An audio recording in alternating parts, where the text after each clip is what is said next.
This is the application in which we trained Mandy, a robot that uses wit AI to identify chemical compounds and the intents of the users, so that they received by email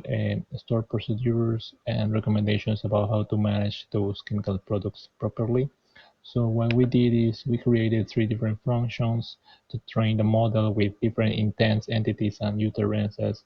and used the data from PubChem that was stored in an Excel like this one, and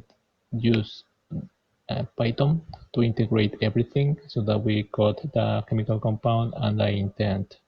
So to do this, you have to create a wit AI account with your Facebook account or a GitHub account. And when you are logged in, you should create a new app and go to settings to identify the access token, which is useful for you to create your call to the endpoint, API endpoint, and create a function that extract all the information from the Excel, generate that information in different dictionaries, merge all that data into just one dictionary, and send all the data to the API endpoint and check whether it was stored correctly or not in a JSON structure like this one.